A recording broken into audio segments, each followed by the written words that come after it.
नमस्कार दोस्तों, स्वागत है आपका A to Z स्टोरीज अद्भुत ऑफिशियल पर। साधु संत फकीर गुरु रहबरों की सदा ही जय जयकार। सदगुरु कबीर जी महाराज अपनी झोंपड़ी के बाहर विराजमान थे और सत्संग कर रहे थे। और फिर उन्होंने कहा, सुनो साधुओं, आज मैं तुम्हें एक कहानी सुनाऊंगा। और ये कहानी कोई मामूली कहानी नहीं है, बल्कि मेरे जीवन का वे फल है जब मेरी सहधर्मिणी, मेरी बेहतर हिस्सा लोई मेरे पास आई थी। वे अपने उदास मन के साथ आई थी। उनकी आंखों में आंसू थे। उनका हृदय बहुत भारी था और सवालों से भरा हुआ था। और उस दिन मैंने उन्हें गुप्त साधना का मार्ग बताया था। वही साधना जो आत्मा को परमात्मा से मिलती है। उस दिन मेरी झोंपड़ी मामूली नहीं रह गई, वे ब्रह्मलोक का द्वार बन गई। उस दिन मेरी वाणी केवल शब्द नहीं रह गई, वे मोक्ष का बीज बन गई। ये एक दिन की घटना है। मैं अपनी झोंपड़ी में बैठा था। बाहर गंगा की धारा बह रही थी, मंद हवा चल रही थी और भीतर गहन शांति फैली हुई थी। तभी लोई धीरे धीरे मेरे पास आई। मैंने देखा उनके चेहरे पर गहन उदासी थी। वे मेरे चरणों में बैठ गई और बोली, स्वामी, मेरा हृदय बहुत भारी है। मैं देखती हूँ दुनिया का हर प्राणी दुख में डूबा हुआ है और मैं भी जो है इस माया के जाल में बार बार उलझ जाती हूँ।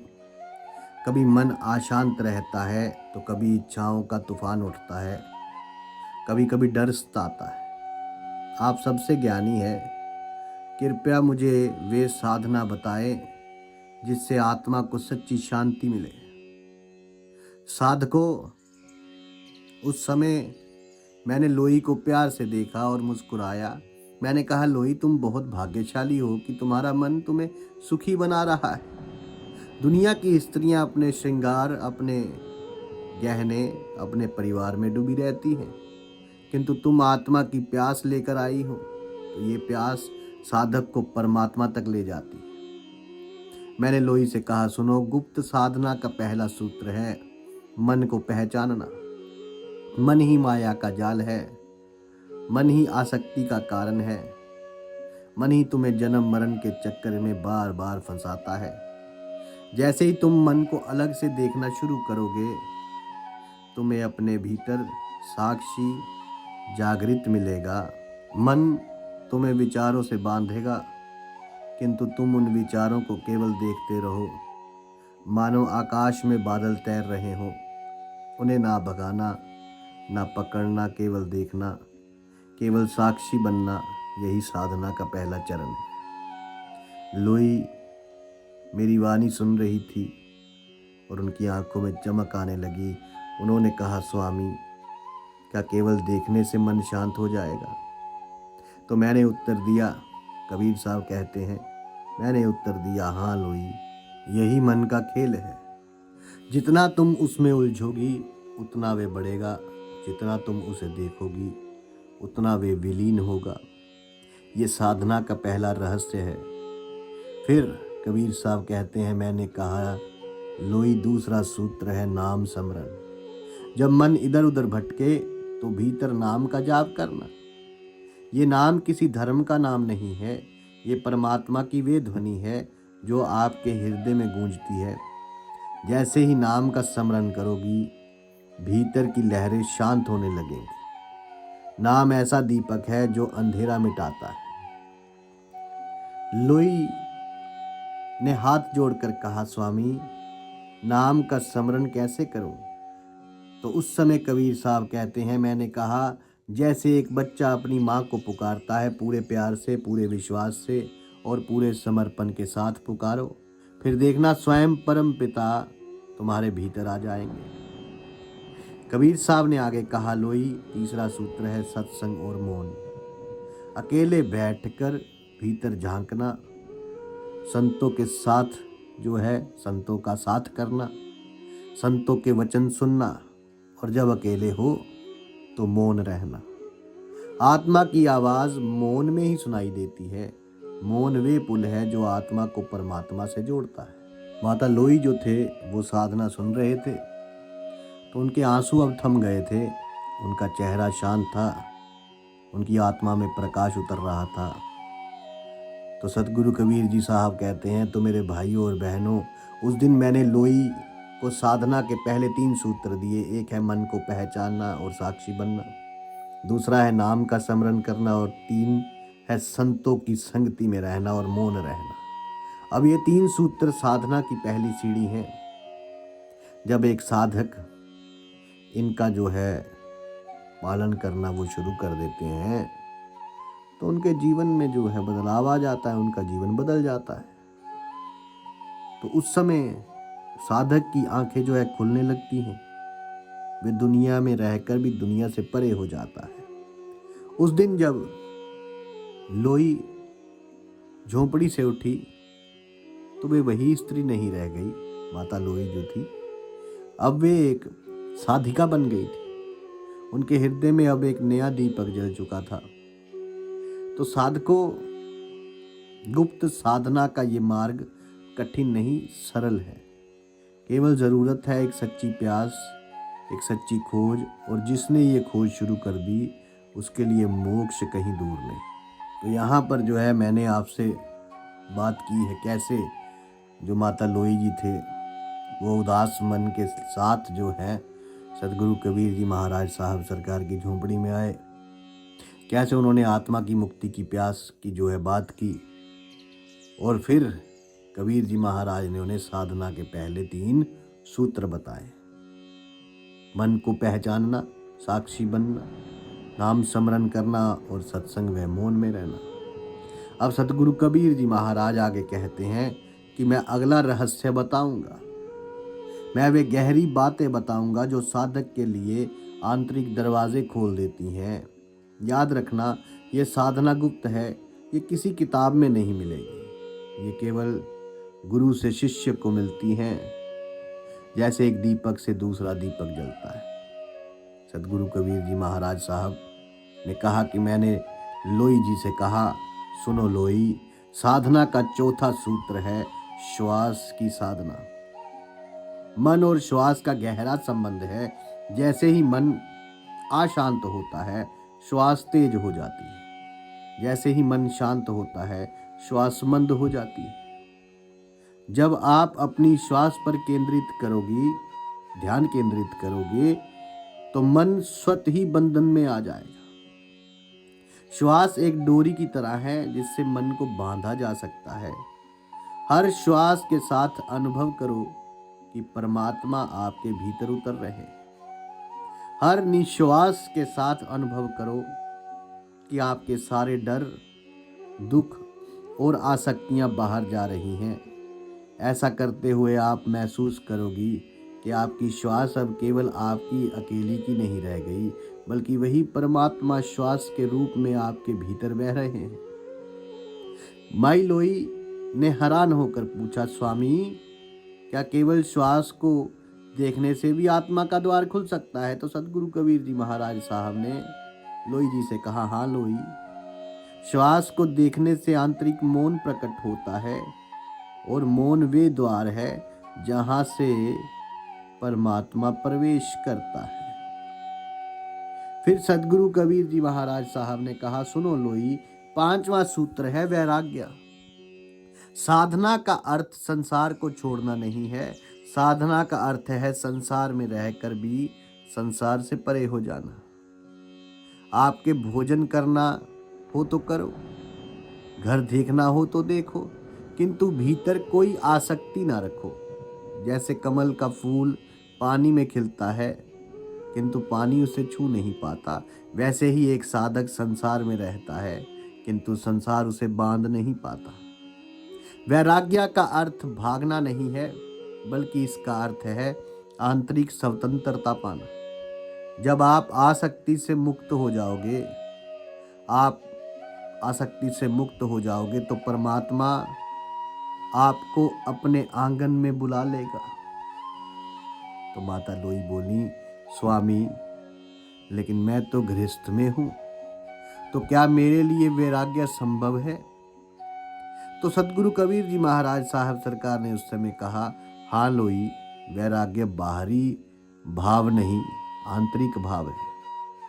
आप अपना कर्तव्य निभाओ, किंतु भीतर से अनासक्त रहो। आप माँ बनो, पत्नी बनो, गृहिणी बनो, किंतु आत्मा से आप केवल एक साधिका बनी रहो। यही तो सच्चा वैराग्य है। फिर सदगुरु कबीर जी महाराज साहब ने माई लोई को छठा जो सूत्र बताया, ध्यान। ध्यान का अर्थ है अपने अस्तित्व में गहरे उतर जाना। जब आप आंखें बंद करके मन को भीतर की ओर ले जाओगे तो धीरे धीरे आपके विचार शांत हो जाएंगे। फिर आप एक दीप्तिमान प्रकाश देखोगे जो आपके भीतर छिपा हुआ है। ये आत्मा का प्रकाश है। ध्यान की प्रक्रिया धीरे धीरे गहरी होती है। पहले आपके जो है आपको अंधेरा दिखेगा, फिर टिमटिमाता प्रकाश, फिर अनंत प्रकाश, और अंत में वही परमात्मा प्रकट होंगे जिनकी खोज में सारी दुनिया भटकती है, लेकिन सच्चे मन से कोई विरला ही जाता है। साधु ध्यान साधना की जड़ है। ध्यान के बिना साधना अधूरी है। जब मैंने उन्हें ये सूत्र बताए, सदगुरु कबीर जी कहते हैं, श्वास की साधना, वैराग्य और ध्यान, तो उनकी आंखें बंद हो गई, वे मौन में डूब गई। तो उस समय सदगुरु कबीर जी महाराज ने देखा कि अब उनके चेहरे पर उदासी का कोई अंश नहीं था। उनका हृदय शांत हो गया था।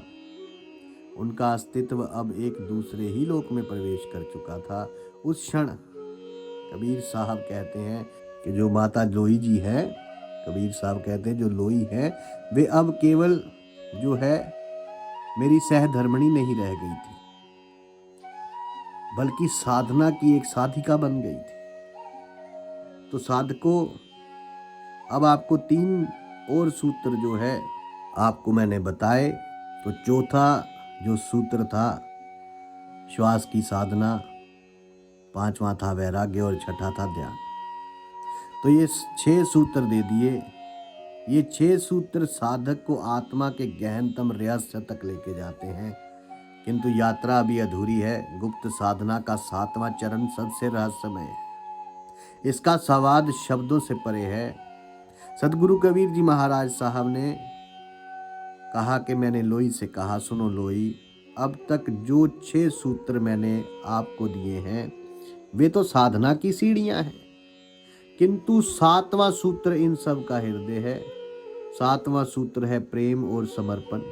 याद रखना, प्रेम के बिना साधना नीरस है, समर्पण के बिना ध्यान अधूरा है, और समर्पण के बिना नाम स्मरण केवल एक शब्द है।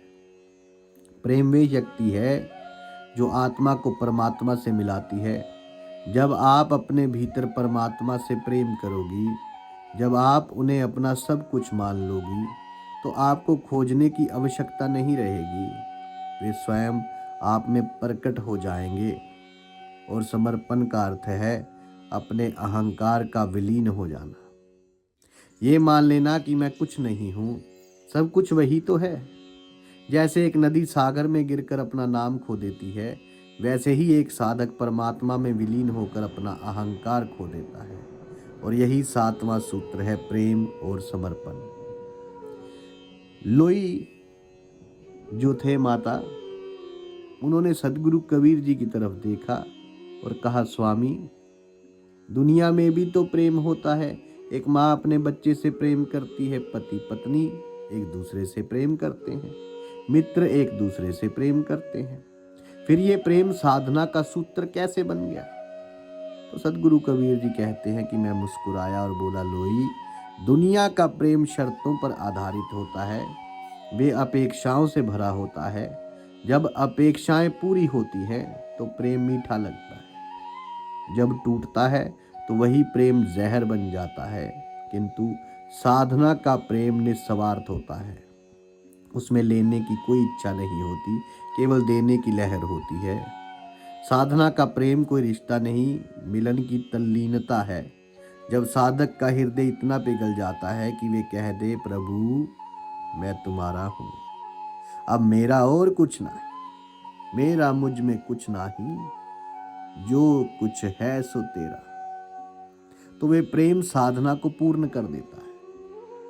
फिर सदगुरु कबीर जी कहते हैं, मैंने लोई से कहा कि आंखें बंद करो और अपने आप को इस भाव से भर लो कि मैं कुछ नहीं हूँ, सब कुछ आप ही है, मेरा जीवन भी आपका है, मेरा शरीर भी आपका है और ये देह भी आपकी है। लोई जी ने वैसा ही किया। उनके होंठ कांप रहे थे, उनकी आंखों से आंसू बह रहे थे और अचानक वे रोती हुई बोली, स्वामी अब मैं कुछ नहीं हूँ, अब तो केवल आप ही मेरे लिए बचे हैं। तो साधकों, इसे जरा ध्यान से सुनिए। उस क्षण जो है, सदगुरु कबीर जी कहते हैं कि मैंने लोई जी की आत्मा से प्रकाश की लहरें फूटती देखी। वे साधिका अब केवल एक पत्नी नहीं रह गई थी, बल्कि परमात्मा की सेविका बन गई थी। उनका हृदय अब एक दर्पण बन गया था, जिसमें परमात्मा का स्वरूप प्रतिबिंबित होने लगा। और तब मैंने कहा, सदगुरु कबीर जी कहते हैं, तब मैंने कहा, लोई, जब प्रेम और संपूर्ण पूर्ण हो जाता है तो साधना का 8वां सूत्र स्वत ही प्रकट हो जाता है। ये सूत्र होता है साक्षात्कार का। याद रखना, साक्षात्कार कोई चमत्कार नहीं है, ये कोई ऐसा प्रकाश नहीं है जो बाहर से उतरता है, ये तो भीतर ही छिपा हुआ है। जब आप प्रेम में पिघलती हो, जब आप संपूर्ण में डूब जाती हो, तो आपकी आत्मा का पर्दा हट जाता है। तब वही परमात्मा जो सदा से आपके भीतर था, दृष्टिगोचर हो जाता है। साक्षात्कार का अर्थ है अपने भीतर ही परमात्मा को पहचान लेना। जिसे आप बाहर ढूंढ रहे थे, वे सदा से आपके हृदय में बैठा था।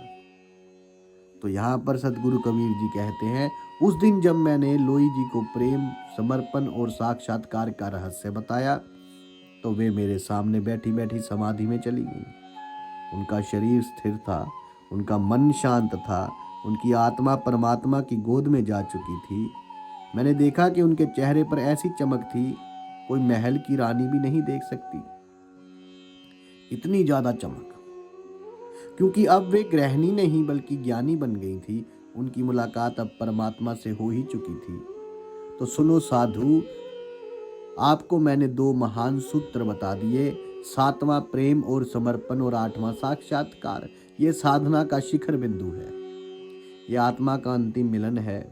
किंतु साधना की यात्रा यही समाप्त हो नहीं होती, क्योंकि जब एक साधक को अपना साक्षात्कार हो जाता है तो उसकी अगली यात्रा शुरू होती है। संसार में रहकर परमात्मा की सुगंध बांटना। जीवन अब व्यक्तिगत नहीं रह जाता, वे संपूर्ण मानवता के लिए हो जाता है। लोई, सदगुरु कबीर जी महाराज कहते हैं, लोई, अब मैं आपको वे बात बताऊंगा जो साधना की आत्मा है। लोग सोचते हैं कि साधना केवल जंगल में बैठकर की जाती है, झोपड़ी में बैठकर की जाती है, किंतु असली साधना तो तब की जाती है जब आप संसार में रहते हो। रिश्तों के बीच, काम के बीच, आसक्ति और आकर्षण के बीच। परमात्मा को याद रखना आसान है, किंतु संसार में रहकर भी परमात्मा को ना खोना मुश्किल है। और यही एक साधिका की असली परीक्षा होती है। सदगुरु कबीर जी महाराज कहते हैं, लोई, साधना का अर्थ भागना नहीं बल्कि जीना है, सचेत और सजग रहना। जब आप पानी भरने जाओ तब भी अपने भीतर ये याद रखो कि मैं केवल पानी नहीं भर रही हूँ, मैं परमात्मा की सेवा कर रही हूँ। जब आप भोजन पकाओ तो ये मत सोचो कि मैं इसे अपने परिवार के लिए पका रही हूँ, सोचो कि आप इसे परमात्मा को भोग लगा रही हो। जब आप किसी की सेवा करो तो ये मत सोचो कि ये मेरा कर्तव्य है, सोचो कि ये परमात्मा का आदेश है। यही साधना का सार है। हर क्रिया को पूजा बना दो, हर श्वास को भजन बना दो। सदगुरु कबीर जी महाराज कहते हैं, फिर माता लोई ने मुझसे पूछा, स्वामी, संसार में रहकर साधना का निर्वहन कैसे करेंगी? मन बार बार आसक्ति में उलझ जाता है। तो उस समय सदगुरु कबीर जी महाराज सरकार साहब कहने लगे, मैंने कहा कि संसार में आसक्ति है, लेकिन आसक्ति को समाप्त नहीं करना है, उसे बदलना है। यदि आसक्ति परमात्मा की ओर मुड़ जाए तो वे भक्ति बन जाती है। तुम अपने पति से प्रेम करो, किंतु उसे परमात्मा के अंश के रूप में प्रेम करो। तुम्हें अपने पुत्र से आसक्ति है, लेकिन उसे परमात्मा का प्रसाद समझ कर पालो। आप परिवार में रहते हो, लेकिन तुम्हारा हृदय परमात्मा से जुड़ा रहे, यही संसार और साधना का मेल है। लोई जी, हर रात जब आप विश्राम करो तो कुछ देर आंखें बंद कर लो। दिन भर के सारे कर्म, सारे संबंध, सारी वस्तुएं एक एक करके उस सुंदर प्रभु परमात्मा को समर्पित कर दो। सोचो, हे प्रभु, ये दिन आपका था, ये कर्म आपके थे, ये संबंध आपके थे, मैं तो केवल एक माध्यम थी। जो इस भाव के साथ सोएगा वे रात में भी परमात्मा की गोद में ही विश्राम करेगा, और जब सुबह जागेगा तो एक नए जीवन के साथ जागेगा। अब लोई जी धीरे धीरे बदलने लगी। अब वे हर घरेलू काम को भक्ति में बदल देती थी। वे मुस्कुराते हुए सेवा करती, वे मौन में भी परमात्मा का अमृत पीती। उनके लिए साधना अब ध्यान की मुद्रा नहीं रह गई थी, बल्कि उनकी हर श्वास में समाने लगी थी। तो सदगुरु कबीर जी कहते हैं, जब मैं ये सब देखता और प्रसन्न होता, क्योंकि ये मेरी उद्देश्य था कि लोई जी को एक साधिका बनाना, ताकि वे संसार में रहकर भी परमात्मा में लीन हो सके। तो यहाँ पर कबीर जी महाराज साहब कहते हैं, तो साधको, याद रखना कि गुप्त साधना का रहस्य केवल ध्यान की गुफा में ही नहीं है, वे जीवन के हर क्षण में। याद रखना कि गुप्त साधना का रहस्य केवल ध्यान की गुफा में ही नहीं है, वे जीवन के हर क्षण में है। जब आप चलो, परमात्मा के स्मरण में चलो। जब आप बोलो, उसे परमात्मा की वाणी समझकर बोलो। जब आप खाओ, उसे परमात्मा का प्रसाद समझकर खाओ। और जब आप सो, तो परमात्मा की गोद में सो। यही संसार में रहकर साधना का मार्ग है। यही वे मार्ग है जिस पर चलकर एक साधक मुक्त हो जाता है। तो अब लोई जी अब साधना को जी रही थी। उन्होंने संसार में रहकर साधना का अनुभव करना शुरू कर दिया था। उनका घर एक झोपड़ी नहीं, अब मंदिर बन गए थे। उनकी हर श्वास अब एक भजन बन गई थी।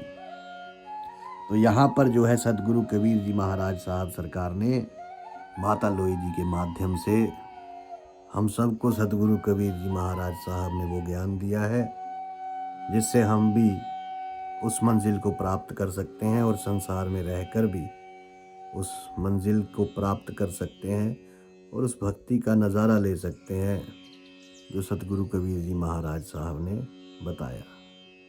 साधु संत फकीर गुरु रहबरों की सदा ही जय जयकार। आप सबके भीतर बसे उस परमात्मा को मेरा प्रणाम स्वीकार कीजिए। धन्यवाद।